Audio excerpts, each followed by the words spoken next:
My next guest thought she'd met her Prince Charming in a Garda uniform, but over a 4-year period was subjected to a litany of emotional and physical abuse as she was battling stage 4 cancer and carrying his child. Her abuser and former Garda, Paul Moody, was one of the first people in the state to be convicted of coercive control and is currently serving over 3 years in prison. He's due for release in just a few months, but she's here tonight to tell us her story and tell us why she is no longer afraid. Would you please welcome Nicola Hanney. Nicola, thanks for joining us.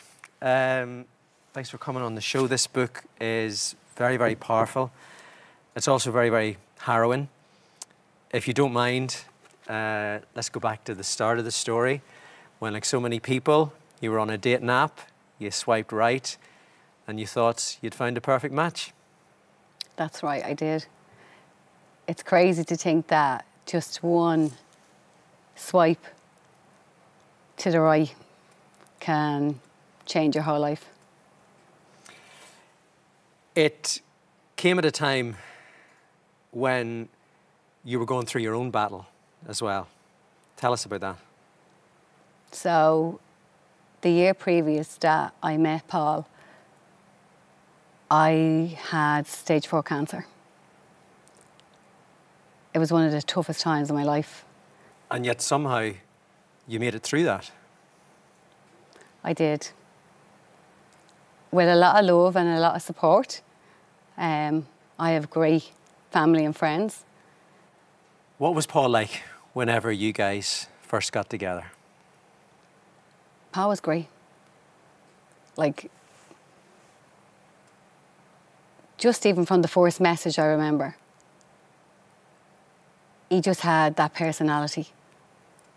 You know, even in the first message, like he knew how to make a girl laugh, and he was very charming. At the time, were there any red flags that things weren't right there?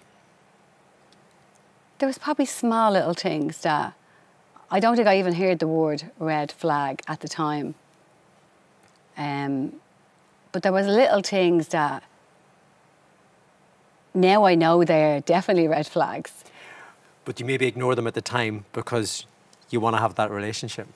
Yeah, absolutely. Like, we were both falling in love, and there would have been small things, and you would have probably you would have second guessed yourself, because obviously I was single, living my own life, and then you meet a partner, and I felt like at times it was like you'd end up being confused in the little things that you're thinking, oh God, was that me?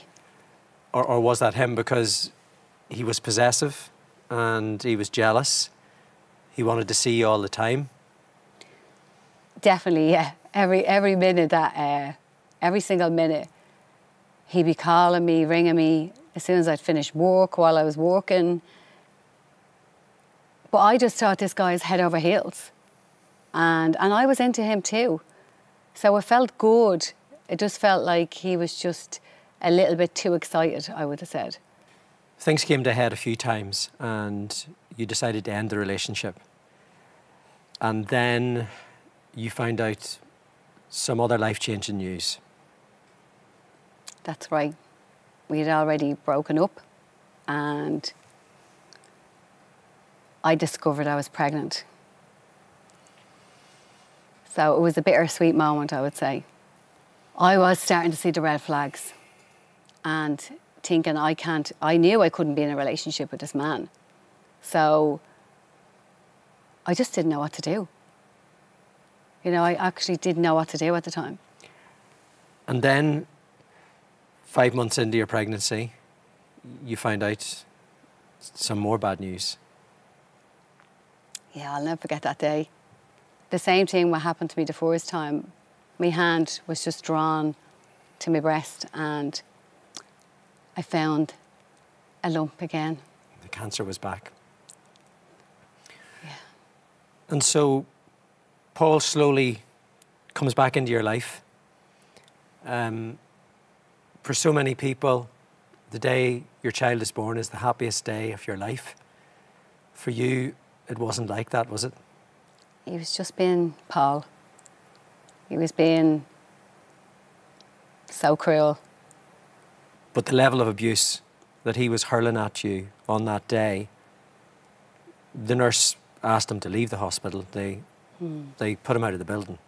Yeah, she overheard him. It was just so cruel, like, the things he was saying, I don't even think I'd feel comfortable repeating. But yeah, I definitely felt the pain when he said to me that I just came here to watch you bleed to death. Like, the things he was saying that you wouldn't say to, like, you definitely wouldn't say to a woman that's having your baby. It was just soul destroying.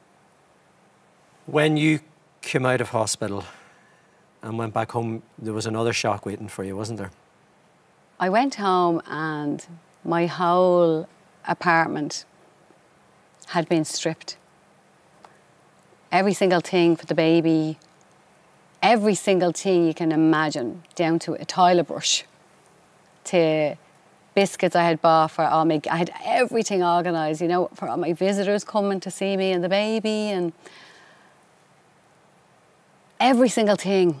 Changing tables for the baby. Like, there was nothing. It was like an empty apartment when you walked in with the basics. But I think in his mind, he thought, this is the only way I'll get her back. That if I take everything, she'll have to come and live with me now. After your son was born, the abuse continued. It wasn't just verbal, it was also physical, wasn't it? Yeah, it only got physical after I had the baby. I didn't even realise the power or control somebody could have over your life just because you have a child from them. And the abuse was relentless. There was no escape. I mean, at one point, you say in the book, 600 texts in one day. Yeah. You did a documentary last year and you shared some of those messages and voicemails that you received. We have some of them here now to give people a sense of the extent of this. Just when I think you can't get any fucking lower, you fucking pig. Oh, I haven't been promoted. Sure, you have fucking cancer and you've stage 4. Many months have you got left? Let's be pricks then, will we? You fucking animal. You fucking horrible And I could be a right evil prick and have all the court paperwork lodged just so it arrives the day of your birthday. A fucking dose, honey, let me tell you, you're a dose. See all your shit the last few days? You're a fucking prick. How does it feel hearing that now? Just sitting here listening to that. It's horrific. I had to listen to that night and day. That was my life. And it would have been hard enough to try to escape from Paul if he had another job, but the fact that he was a guard gave an extra layer of control over you. Paul had all the power. It's hard to believe that someone can use their job in that way, that you feel. I felt so powerless. At that point, you felt there was no way out. There wasn't a way out. The only way out there was for me was to die at that time. Eventually, the guards got hold of Paul's phone and they discovered the texts, they discovered the messages, the voicemails, the abuse that he gave you. He was one of the first people in the state to be convicted of coercive control. There was a trial. He went to jail. How did that feel, knowing that he was going inside? It felt horrendous. Like, the whole thing was horrendous. Like, to me, on the way home in the car, after the court case, I honestly felt like somebody had died. Like, I did not go home and have a drink and celebrate. There was nothing to celebrate for me. That was my child's father. That affected me for a long time after that. You're sitting here now. You seem in a better place. What has life been like since Paul Moody has gone to jail? My life with my son, our home, is so peaceful and happy and full of love and laughter. And I have nobody tormenting me. But I never take it for granted because I know. I will never forget, and I will never take it for granted, of just living in a peaceful home. He's in jail. There's a chance he's going to see this interview. How does that make you feel? I don't really feel anything for Paul. To me, he'd be a fool if he ever tried to come back into my life. At the end of the day, he can't hide behind his badge no more. And people do know who he is now.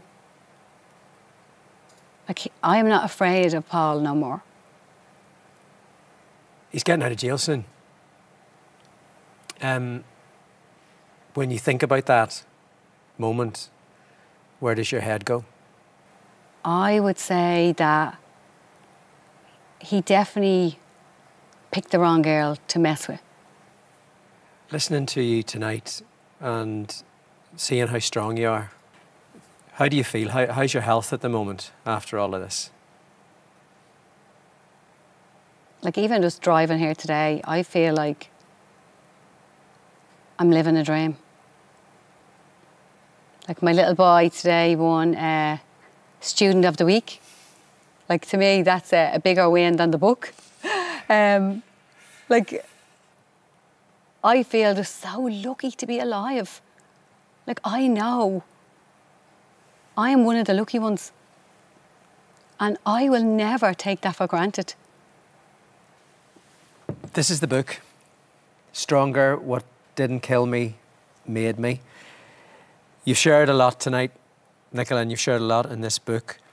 What would you like someone who reads this book, or someone that's going through tonight what you've come through, what would you like them to take from this? Anybody that's living in an abusive relationship, I want them to know that they will be believed. Tell someone you trust, whether it be a family, a stranger, a friend. I want them to know they will be believed, because I didn't ever think that anyone would believe me if I told them what was happening to me. I just want anyone out there that is losing hope in life, whether it's through sickness, depression, anything, my book will give them hope and faith. Nicola, thank you so, so much for coming in. It's been an honour meeting you. It's been a privilege hearing your story, and I wish you and your wee boy all the very best. Thank you so much. Thank you very much. Thank you so much.